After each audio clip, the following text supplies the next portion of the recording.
Hello ವೀಕ್ಷಕರೇ, ಎಲ್ಲರಿಗೂ ನಮಸ್ಕಾರ. ನಮ್ಮ ಹಳ್ಳಿ ರುಚಿಯ ಸೊಬಗು ಚಾನಲ್ಗೆ ನಿಮ್ಮೆಲ್ಲರಿಗೂ ಸುಸ್ವಾಗತ. ಸ್ನೇಹಿತರೆ, ತುಂಬ ಆರೋಗ್ಯಕರವಾದ ಕಿಡ್ನಿ ಸ್ಟೋನಿಗೆ ರಾಮಬಾಣವಾಗಿರುವ ಒಂದು ಬಾಳೆ ದಿಂಡನ್ನು ಕೆಲವರಿಗೆ ಇದನ್ನು ಹೇಗೆ ಬಳಸಬೇಕು ಅಂತ ಗೊತ್ತಿರಲ್ಲ. ಕೆಲವರು ಪಲ್ಯಗಳು ಮಾಡ್ತಾರೆ, ಪಲ್ಯಗಳು ಒಗರಿರೋದ್ರಿಂದ ತಿನ್ನೋಕ್ಕಿಷ್ಟ ಆಗಲ್ಲ.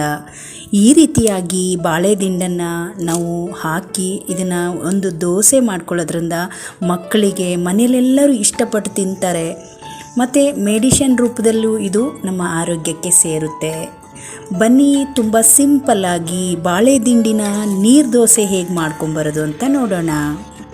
ಮಾಮೂಲು ನೀರು ದೋಸೆಗೆ ಹೇಗೆ ನಾವು ಅಕ್ಕಿ ನೆನೆಸ್ತೀವಿ, ರಾತ್ರಿನೇ ನೆನೆಸ್ಬೇಕಿದು. ಒಂದು ನೈಟ್ ಅಕ್ಕಿ ನೆನಿಬೇಕಾಗುತ್ತೆ. ನಾರ್ಮಲ್ ನಾವು ಊಟದ ಅಕ್ಕಿನಾದ್ರು ತೊಗೊಬೋದು, ಇಲ್ಲಾಂದರೆ ರೇಷನ್ ಅಕ್ಕಿನಾದರೂ ತೊಗೊಬೋದು.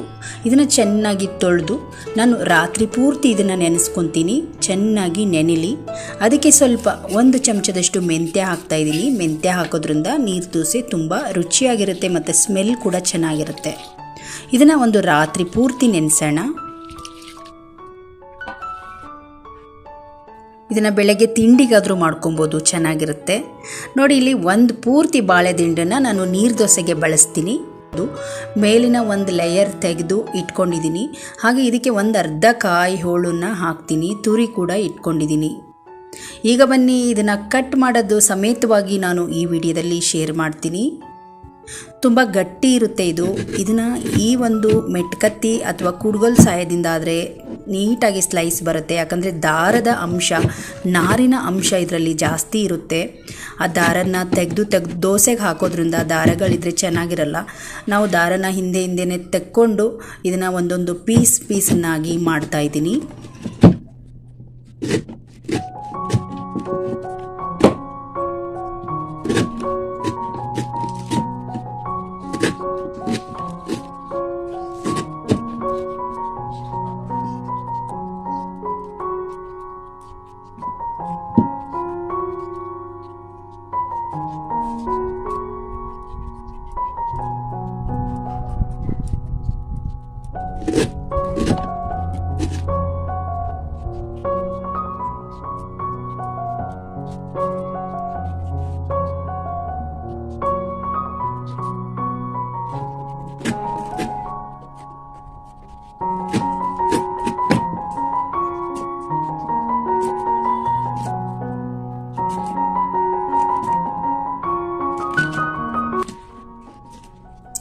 ಈಗ ನೋಡಿ, ಸಣ್ಣ ಸಣ್ಣ ಪೀಸ್ ಮಾಡ್ಕೊತಾ ಇದ್ದೀನಿ. ಫಸ್ಟು ಗಾಲಿ ಪೀಸ್ ಮಾಡಿಕೊಂಡು, ಯಾಕಂದರೆ ಇದು ಸ್ವಲ್ಪ ಗಟ್ಟಿಯಾಗಿರುತ್ತೆ, ಅಕ್ಕಿ ಜೊತೆಗೆ ನುಣ್ಣಗಾಗಬೇಕು.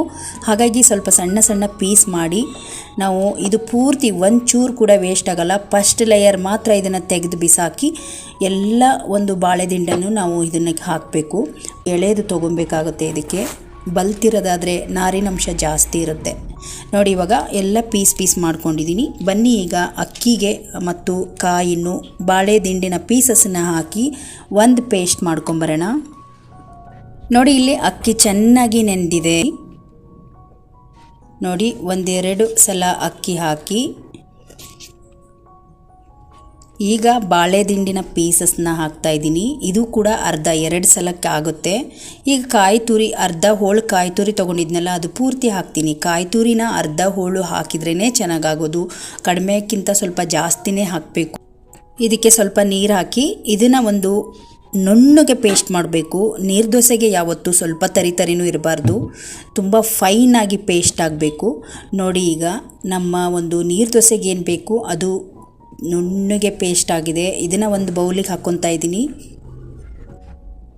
ನೋಡಿ, ಇವಾಗ ಇನ್ನೂ ಒಂದು ಮಿಕ್ಸಿ ಜಾರಲ್ಲಿ ಇನ್ನೊಂದು ರೌಂಡು ರುಬ್ಬಿರೋದನ್ನ ಹಾಕ್ಕೊತಾ ಇದ್ದೀನಿ. ನೋಡಿ, ಈಗ ರುಚಿಗೆ ತಕ್ಕಷ್ಟು ಉಪ್ಪು ಹಾಕ್ತಾಯಿದ್ದೀನಿ. 1.5 ಚಮಚದಷ್ಟು ಉಪ್ಪು, 1 ಚಮಚದಷ್ಟು ಜೀರಿಗೆ ಹಾಕ್ತಾಯಿದ್ದೀನಿ. ನೋಡಿ, ಈಗ ನಮಗೆ ಎಷ್ಟು ತೆಳು ಬೇಕಾಗುತ್ತೋ ನೋಡಿಕೊಂಡು ಅಷ್ಟು ನೀರನ್ನು ನಾನು ಅದೇ ಮಿಕ್ಸಿ ಜಾರಲ್ಲಿ ತೊಳೆದಿರೋ ನೀರನ್ನು ಹಾಕ್ತಾಯಿದ್ದೀನಿ. ಇದಕ್ಕೆ ಸ್ವಲ್ಪ ಕೊತ್ತಂಬರಿ ಸೊಪ್ಪನ್ನು, ನಾಟಿ ಕೊತ್ತಂಬರಿ ಸೊಪ್ಪಿದ್ರೆ ಸಣ್ಣದಾಗಿ ಕಟ್ ಮಾಡಿ ಮೇಲೆ ಹಾಕ್ಕೊಂಡ್ರೆ ಇನ್ನೂ ಚೆನ್ನಾಗಿರುತ್ತೆ. ಪೇಪರ್ ಥರ ಬರುತ್ತೆ, ತುಂಬ ರುಚಿಯಾಗಿರುತ್ತೆ. ಮತ್ತು ಕಿಡ್ನಿ ಸ್ಟೋನ್ ಇರೋರು ಹಾಗೆ ಪಲ್ಯಗಳು ತಿನ್ನೋಕ್ಕೆ ಇಷ್ಟ ಇಲ್ಲ ಅಂದರೆ ಈ ಥರ ನೀರು ದೋಸೆಯಲ್ಲಿ ಹಾಕಿಕೊಟ್ರೆ ಎಲ್ಲರೂ ಕೂಡ ತಿಂತಾರೆ. ಇಷ್ಟಪಟ್ಟು ತಿನ್ಬೋದು, ಯಾಕಂದರೆ ಇದನ್ನು ಹಾಕಿದ್ದೀವಿ ಅನ್ನೋದು ಕೂಡ ಗೊತ್ತಾಗಲ್ಲ. ನೋಡಿ, ನಾನು ಕಬ್ಬಿಣದ ಕಾವಲೆ ತೊಗೊಂಡಿದ್ದೀನಿ, ಇದಕ್ಕೆ ಸ್ವಲ್ಪ ಎಣ್ಣೆ ಹಾಕ್ಕೊಂಡಿದ್ದೀನಿ.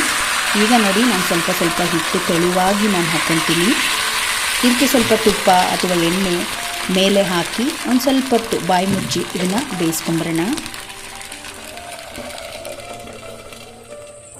ನೋಡಿ, ಇವಾಗ ನಮ್ಮ ಎಷ್ಟು ಚೆನ್ನಾಗಿ ತಳ ಬಿಟ್ಕೊಳ್ತದೆ ನೋಡಿ. ನಮ್ಮ ನೀರು ದೋಸೆ ರೆಡಿ ಆಯಿತು. ಇವಾಗ ಇದನ್ನು ಒಂದು ಪ್ಲೇಟಿಗೆ ಹಾಕ್ಕೊಂಬರೋಣ. ಇದ್ರ ಜೊತೆಗೆ ಕಾಯಿ ಚಟ್ನಿ, ಟೊಮೊಟೊ ಗೊಜ್ಜು ಎಲ್ಲವೂ ಕೂಡ ಚೆನ್ನಾಗಿರುತ್ತೆ. ಖಾರ ಖಾರವಾಗಿರೋ ಚಟ್ನಿನೂ ಕೂಡ ಚೆನ್ನಾಗಿರುತ್ತೆ. ಪುದೀನ ಚಟ್ನಿ ಕೂಡ ಚೆನ್ನಾಗಿರುತ್ತೆ. ನೋಡಿದ್ರಲ್ಲ ಸ್ನೇಹಿತರೆ, ಎಷ್ಟು ಸಿಂಪಲ್ಲಾಗಿ ತುಂಬ ಆರೋಗ್ಯಕರವಾದ ಬಾಳೆ ದಿಂಡಿನ ನೀರು ದೋಸೆನ ಮಾಡಿ ಈ ಒಂದು ನಮ್ಮ ವಿಡಿಯೋದಲ್ಲಿ ಶೇರ್ ಮಾಡಿದ್ದೀನಿ. ರುಚಿಕರವಾಗಿರುತ್ತೆ. ನೀವು ಮಾಡಿ ನೋಡಿ ಹೇಗಿದೆ ಅಂತ ನನಗೆ ಕಮೆಂಟ್ ಬಾಕ್ಸಲ್ಲಿ ತಿಳಿಸಿ. ಇವತ್ತಿನ ಆರೋಗ್ಯಕರವಾದ ಬಾಳೆ ದಿಂಡಿನ ನೀರು ದೋಸೆ ನಿಮಗೆ ಇಷ್ಟ ಆದರೆ ಒಂದು ಲೈಕ್ ಮಾಡಿ, ಹಾಗೆ ಈ ವಿಡಿಯೋವನ್ನು ಶೇರ್ ಮಾಡಿ, ನಮ್ಮ ಚಾನಲನ್ನು ಸಬ್ಸ್ಕ್ರೈಬ್ ಮಾಡಿಕೊಳ್ಳಿ. ಮತ್ತೆ ಮುಂದಿನ ಹೊಸ ರೆಸಿಪಿಯೊಂದಿಗೆ ಸಿಗೋಣ. ಅಲ್ಲಿವರೆಗೂ ಧನ್ಯವಾದಗಳು.